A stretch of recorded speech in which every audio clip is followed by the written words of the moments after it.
वंदन करो अरिहंत को, सिद्धन करो प्रणाम।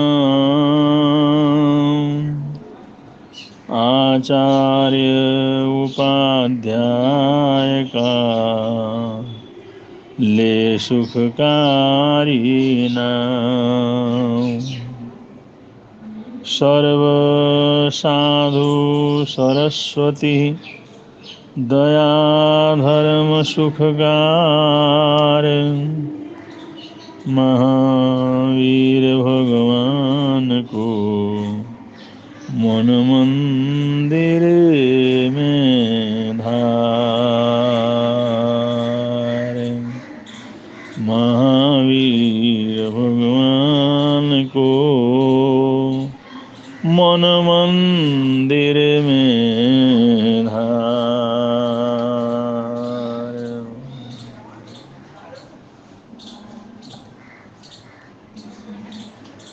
जीवन में कभी मन में आए, कभी प्रसंग आए, कभी योग संयोग बने, तो अपने अनुभव का या ज्ञान का, अपने जिज्ञासाओं का प्रैक्टिकल रूप से कुछ प्रयोग करके भी देखना चाहिए। आदमी सुनता है और उसको बहुत अच्छा भी लगता है, लेकिन किसी मौके पर ईमानदारी से उसका प्रयोग नहीं करता, प्रैक्टिकल रूप से प्रयोग नहीं करता। इसलिए वो सुना हुआ ज्ञान वो सुना हुआ ही रह जाता है, वो जीवन में उतरता नहीं है। बहुत से योग मिलते हैं, बहुत से संयोग मिलते हैं कि हम अपने ज्ञान की परीक्षा कर सकते हैं, अपने अनुभव की परीक्षा कर सकते हैं, अपने सुने हुए ज्ञान को प्रयोग करके देख सकते हैं। जीवन एक प्रयोगशाला, एक संसार भी प्रयोगशाला। अगर कोई महापुरुषों का संदेश है, महापुरुषों का ज्ञान है, कोई सुक्ति है, कोई ऐसी चीज है जिसका हम प्रयोग कर सकते हैं, जिसको देख सकते हैं, जिसका प्रैक्टिकल कर सकते हैं, अगर कर सकते हैं तो करने में क्यों संकोच करना, कर लेना चाहिए। और ये आदत बहुत अच्छी आदत होती है, और ये प्रैक्टिकल रूप से प्रयोग करने की जो आदत इंसान को बहुत बड़ा वैज्ञानिक बना देती है। उसमें उसको रस पैदा होता है। अब जिस कार्य में उसको रस पैदा होता है उसमें आगे बढ़ता चला जाता है, सिद्धियां प्राप्त करता है, सफलताएं प्राप्त करता है। क्लास में एक अध्यापक महोदय ने विद्यार्थियों को आह्वान करते हुए कहा कि आप लोग मेरी बात को ध्यान से सुनो। और उन्होंने कहा, हम आते हैं यहाँ क्लास में बैठते हैं, जाते हैं, और अपने जीवन में कभी अनुकूलताएं रहती हैं, प्रतिकूलताएं होती हैं। कभी कुछ हमारे मन के अनुकूल होता है, कभी नहीं होता है, तो नापसंद बनता ही रहता है। खाने में, पीने में, पहनने में, प्रयोग करने में, ऐसे हमारी बहुत सी चीज़ें पसंद रहती हैं और बहुत सी चीज़ें नापसंद रहती हैं। विद्यार्थियों ने कहा बिल्कुल सही है, ये तो होता ही है। सभी के जीवन में ऐसा है ना कि पसंद ही पसंद हो, कोई चीज़ नापसंद हो, या नापसंद ही नापसंद हो, तो ऐसा तो नहीं होता। कुछ पसंद भी रहते हैं, कुछ नापसंद भी रहते हैं। सबने स्वीकार किया। तो अध्यापक ने कहा, एक बात मैं आपसे पूछता हूँ, आप पर्ची ले लो, अपने अपने हाथ में पर्ची ले लो, कागज पेन ले लो, और उन पर्ची में अपने सहपाठियों के नाम लिखो जिन्हें तुम नापसंद करते हो, जो तुम्हें पसंद नहीं है, जो जो भी तुम्हारे लिए नापसंद है। उन नापसंद अपने सहपाठियों के नाम उस पर्ची के अंदर आपने लिखना, और सबने लिखना। और ये पर्ची सिर्फ मेरे तक ही रहेंगी, ये पर्चियां किसी के सामने, तुम्हारे सामने उसको डिस्ट्रॉय कर दिया जाएगा। इसलिए वो बात आउट होने का कोई संदेश ही नहीं है, कोई संदेह नहीं है तुम्हारी बात कहीं बाहर जाएगी। इसलिए निसंकोच दिल से, अपने दिल से, हृदय से, सच्चाई से और ईमानदारी से आपके जितने भी नापसंद जे लोग हैं, सहपाठी हैं, उन सब के नाम तुमने पर्ची के अंदर लिखना है। और थोड़ा दूर दूर बैठ करके लिखना, पास पास में नहीं बैठना, दूर दूर बैठाया, एक दूसरा किसी को देख नहीं सके। और कहा भाई अपने अपने नापसंद सहपाठियों के नाम उसके अंदर लिख करके मेरे को दे दो।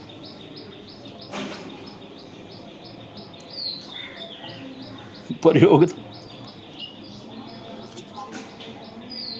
अध्यापक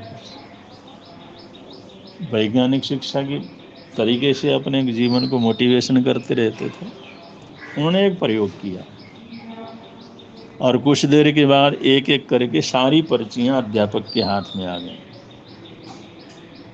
अध्यापक ने सभी पर्चियों को पढ़ा और सभी में जिन जिन के जो नापसंद थे, किसी में कम किसी में ज़्यादा, सब ने नापसंद सहपाठियों के नाम उसके अंदर लिखे हुए थे। सिर्फ एक पर्ची उनके हाथ में आई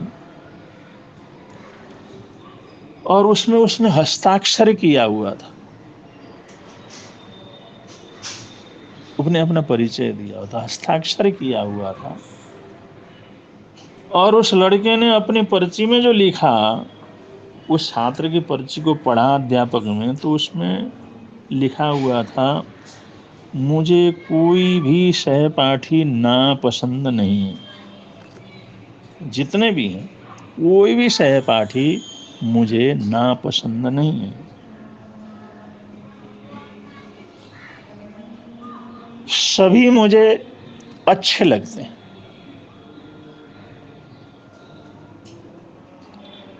और सभी मेरे मित्र हैं। मैं सबका सम्मान करता हूं।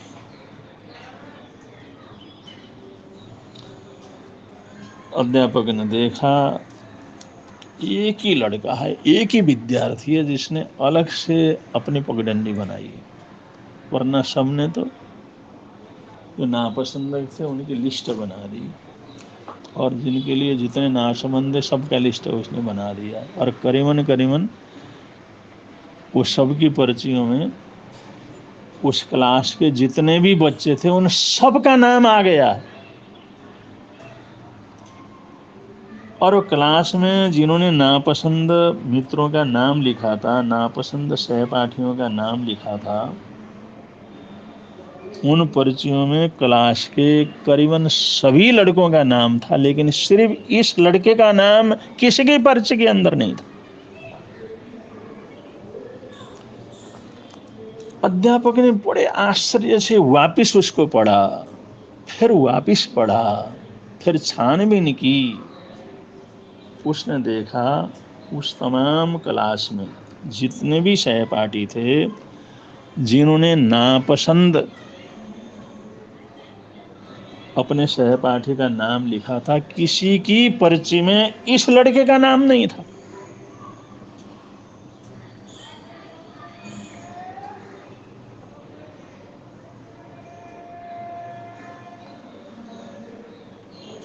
और उसने और किसी का नाम नापसंद के रूप में लिखा नहीं था, उसने साफ लिखा था, मुझे कोई नापसंद नहीं है, सभी मुझे अच्छे लगते हैं, सबसे साथ मेरा मैत्री भाव है, मैं सबका आदर सत्कार करता हूँ, सबसे प्रेम करता हूँ। और सब बच्चों के नाम एक दूसरे के नापसंद लिस्ट में था, लेकिन एक लड़के का नाम किसी भी पर्ची में नापसंद मित्रों के लिस्ट के अंदर नहीं था। एक बहुत सुंदर प्रयोग था। अगर हम प्रेम बांटते हैं तो प्रेम पहुंचता है। हमें बोलने की ज़रूरत नहीं, हमें प्रचार करने की ज़रूरत नहीं। अगर प्रेम से भरे हुए, सद्भावना से भरे हुए और सद्भावनाएं से बांटते हैं, दुर्भावना अपने मन के अंदर रखते हैं, दुर्भावना अपने मन के अंदर नहीं रखते हैं, सद्भावना को ही भरते रहते हैं और सर्वभावना को ही बांटते रहते हैं, तो ऑटोमेटिक ऐसा प्रभाव होता है, वह लड़का किसी के लिए भी नापसंद नहीं था। और उस लड़के के लिए भी कोई भी सहपाठी नापसंद नहीं था। ये भावनात्मक संबंध हैं, ये विचारों से ये सारे रिश्ते बनते हैं। तो प्रेम देंगे तो प्रेम मिलेगा, अपनापन देंगे तो अपना मिलेगा, जैसा देंगे जो बांटेंगे वही हमारे को मिलेगा। यही इस प्रयोग से अध्यापक ने जाना और एक नया अनुभव उसने अपने जीवन के अंदर अंगीकार किया। तो हम भी इसको सुनाने का मतलब ये है कि कभी प्रयोग करने का अवसर हो, किसी चीज़ को प्रैक्टिस करने का अभ्यास हो, अवसर हो, कभी उसको जो है ऐसे प्रैक्टिकल रूप में कुछ परीक्षा करने का अवसर हमारे जीवन के अंदर आ जाए, चाहे खाने पीने की चीज़ों में हो सकता है, हमारे सोच के संबंध में हो सकता है, विचारों के संबंध में हो सकता है, हमारे प्रभु नाम स्मरण और भक्ति के संबंध में हो सकता है। हम प्रयोग करके देखें, प्रैक्टिकल रूप से प्रयोग करके देखें। क्या जो हमने जाना है सुना है उसका प्रैक्टिकली प्रभाव भी वैसा ही होता है? प्रयोग तो करना शुरू करें ना। तो इससे बहुत से अद्भुत अनुभवों से गुजरने का मौका हमारे को मिलेगा। जरूर इस तरफ प्रयत्नशील रहना चाहिए। ऐसा करेंगे यहाँ भी आनंद रहेगा, प्रभाव के अंदर भी आनंद रहेगा। इन्हीं मंगल कामनाओं के साथ बोलिए भगवान महावीर स्वामी की जय।